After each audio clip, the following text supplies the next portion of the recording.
I got this. Okay, I've opened it already, but I'm kind of making the point that the box that it came in was a bit shit. Retro Arcade. We'll just have a look at that in a moment. Okay then, what we have here is the Retro Arcade 145 Classic Games User's Guide, and the thing itself. 16 bits, Classic Edition Mini TV Game Console. It is the 16-bit aspect that drew me to this. I saw it. This was $17.99 on eBay. I thought, that's just gonna be a Famiclone, isn't it? But it said 16 bits. I thought, maybe not. We'll have a look. Instructions. Chinese. Guess where this came from. Actually, considering it did come from China and was delivered from China, it didn't take too long, so that was good. We do have some instructions in English. Read them if you like. I didn't. On the underside we have suction cups. We have a battery bay that comes off easily because while there is a hole for a screw, there is no screw in it. Good. The suction cups are, well, they would probably, yeah, they do work. To a degree, they certainly worked. They weren't working earlier. Maybe it was a different part of the. No, whatever. They're, yeah, unpredictable. Probably wouldn't worry about expecting them to stick for very long, like more than a couple of seconds. The joystick, I've used it, so I know what it's like. It sounds, well, it's clicky. It works, is how I would best describe it. I would not call it great. It is not as good as the joysticks on my Pandora's box, but the Pandora's box is 150 quid. This is $17.99. What do you want? These, you know, they work. It's about as much as you can say about them. Start and reset buttons and on-off switch. It has just a, what are you going to call that kind of video output? You know, the yellow and the white plug things that I've got plugged into a SCART thing. It's mono audio. We will talk more about the audio in a little while. I mean, this is a sticker. It's nicely printed. It looks, you know, it's pretty good. It's put on well. It's not all bubbling up anywhere or got wrinkles on it. So not too bad. The build quality itself is not bad. For $17.99, this is not a piece of junk.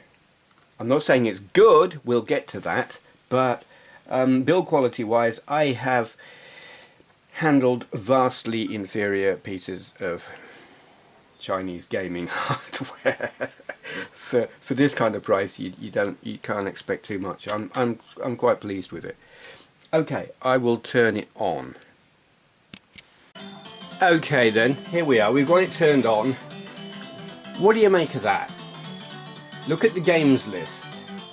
I mean, graphically that's pretty crunchy, nasty, horrible, and it's turned itself off. I say I don't know. I think my TV might be having some issues more than this. Let's. Yeah. I'm not sure about why it did that. Anyway, Street Fighter 2 and whatever. Comic Zone. Are you noticing something here? Lotus 2. You're probably noticing by now. You'll have the idea. 16-bit. Altered Beast. Darwin Thunder Force 2. You got to know by now. And I mean, if we go the other way, where is it? Yeah, I've gone past. I've lost it. No, I probably lost it years ago, but it's here somewhere. Yeah, there. It's a Mega Drive, isn't it? The question is it a good Mega Drive clone? We will see. Sonic. Sonic is the one I always use. Oh, I always use Sonic the Hedgehog to tell what's the sound like, because on, say, app games things, it's out of tune. This is not out of tune. What it is a little bit slow.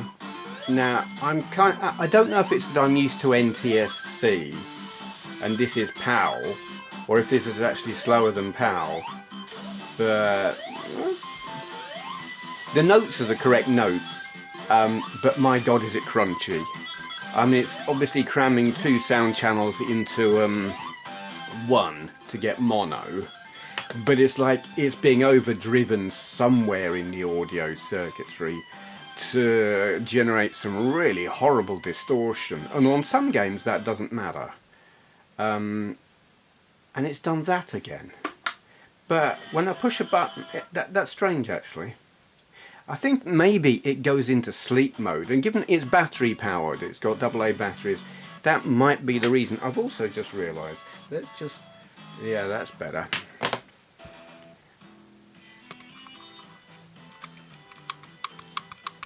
Let's have a go at it. Let's play some Sonic just to see how does it play. Because I'm used to playing Sonic with a D-pad, not a joystick, and not a nice big clicky joystick like this either. Come on, get a move on. Certainly, the frame rate doesn't appear too bad. I'm not noticing anything wrong with the frame rate. There is a sort of crunchiness to the,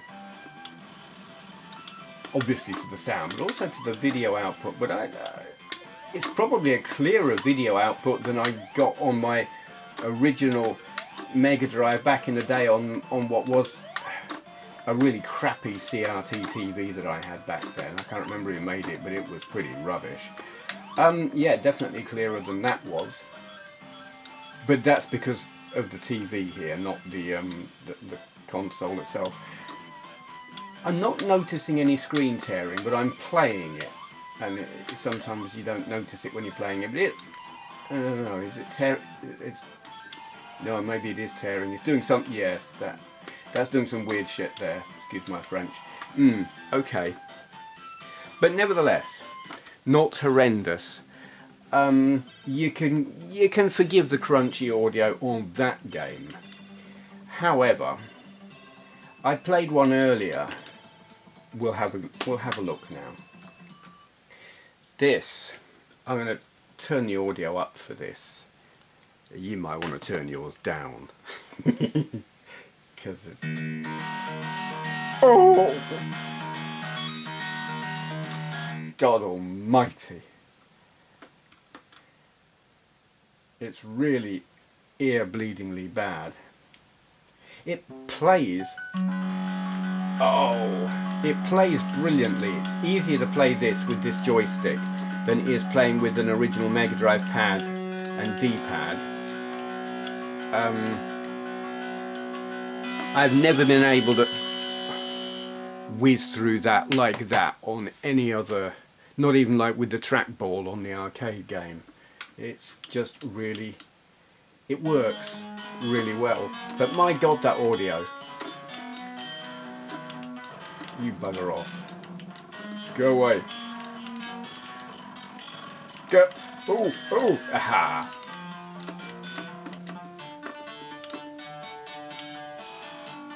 Come through.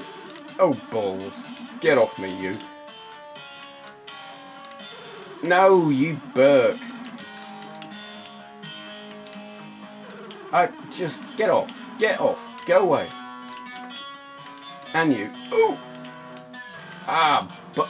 Oh, come on. Oh, balls. Go away. No! Oh crap, oh crap. Anyway, yeah, I like that a lot. But it sounds just... oh. But there is one actually on here, I'm just looking for it now, where the crunchy audio is a real positive. Looking for it, maybe I'll speed this up until I find it. Hard driving. Crunchy, but not too bad. Thing is, when we get going, yeah, it's distorted, but there's no music for it to distort, so it's distorting your engine sound, which is already crunchy. So it actually, I think, sounds better than on the original Mega Drive. Whoops. If anything though, the graphics are a little bit too clear, so that the dithering they've used to simulate like the different shades of grey on the road is a little bit too sharp. You don't want to see the pixels like that, but you know, you can actually get it looking like that from a proper Mega Drive, depending on well, on this TV. I could probably fix it actually so it didn't look like that by plugging my SCART thingy into the other SCART input on my TV, because I've got two inputs and one is sharper than the other. I imagine one is RGB and one is whatever that other thing is, composite something, I don't know. And I've got it, clearly got it in the sharper one.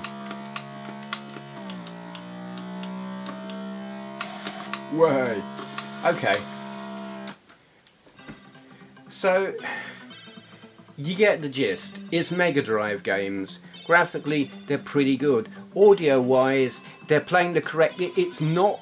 It doesn't seem to be an AtGames thing, because God, they're awful.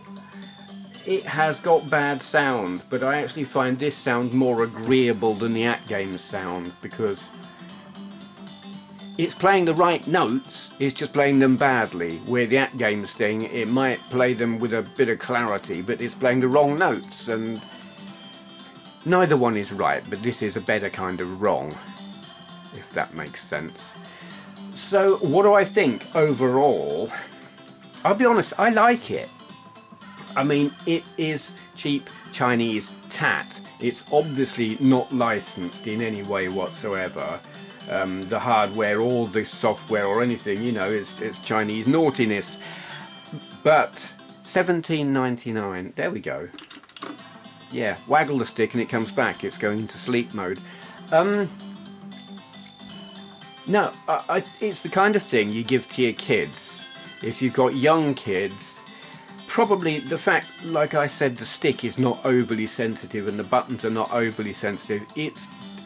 I think it's meant to be wrenched. It's meant to be like given a rough time and will respond better to that than a gentle touch, which is kind of how I treat these things. Very, very suited to kids. And a better introduction to gaming than a cheap Famiclone, because, well, they're just better games, aren't they? Saying that, there's a Mario game on here. There's a couple of Mario games. I haven't tried them. Let me see. Can I find them quickly? Donkey Kong 90. What the hell? That looks like Donkey Kong Country. Okay. Okay.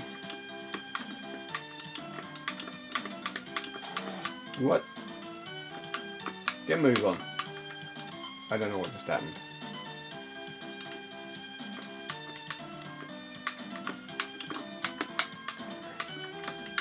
Okay. Can we go up there? No. I don't know. Something. Yeah. Well, I'm obviously doing that wrong and I just can't be bothered to try any further. But I saw something else on here that I want to...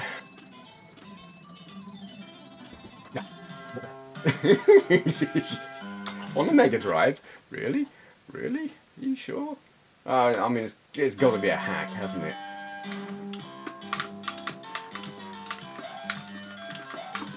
Okay then. That's not what I wanted to do. But I'm still working. I'm working out what the buttons do. That doesn't do anything. That doesn't do anything. That jumps. Do any of those do anything? No. So it's the C button. I mean, this handles nothing like Mario, not remotely. Okay.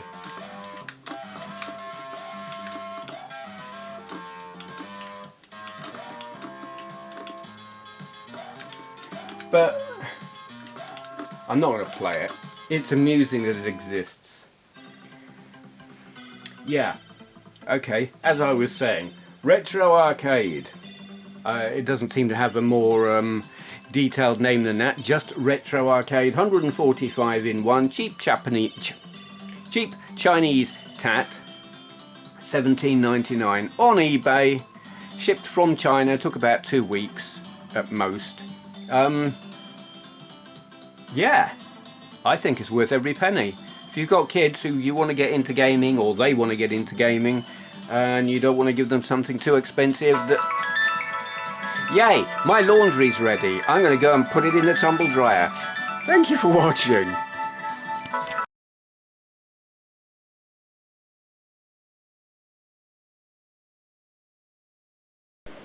So, is he starting some kind of cookery show? It says something here about having pastry on. Pies? I like pies.